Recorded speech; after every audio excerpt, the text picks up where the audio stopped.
বিয়াদিহিল মুলক, সমস্ত ক্ষমতার মালিক জোরসে বলেন কে? সমস্ত ক্ষমতার মালিক কে? বলেন। অপমান করাতে পারেন কে? আবার জুতের বাড়ি খাওয়াইয়া ক্ষমতা থেকে নামাতে পারেন কে? আমার আল্লাহ যাকে ইজ্জত দেবে তাকে কেউ বেইজ্জতি করতে পারে না। কথা বলেন ঠিক না বেঠিক?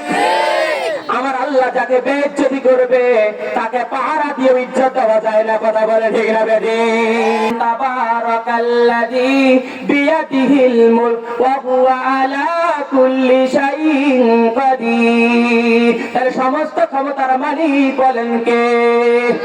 পরে রাতে বলছে আল্লাযী খালাকাল মাউতা, আল্লাহ পাক বলে বান্দারে সর্বপ্রথম আমি সৃষ্টি করেছি মরণ, আর মরণের মাধ্যমে পরকালের যেটা জীবন শুরু হয়ে যাবে সেটার নাম হলো আসল জীবন। জোরে বলেন আল্লাহু আকবার। তাহলে আল্লাহ পাক সর্বপ্রথম সৃষ্টি করেছেন কি? মরণ, আর মরণের মাধ্যমে পরকালের যেটা জীবন শুরু হবে এটার নাম হলো আসল জীবন। জোরে বলেন আল্লাহু আকবার। তাই আমার ভাইরা এখন বলেন জীবন আগে না মরণ আগে? আল্লাহ পাক বলে বান্দারে জীবন আগে না মরণ আগে?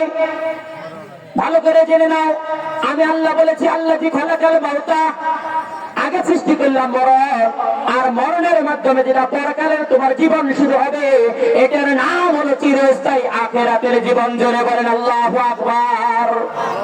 বান্দা এখন তুমি চলে আসবা মরণের মাধ্যমে কবর থেকে নিয়ে তুমি চলে আসবা।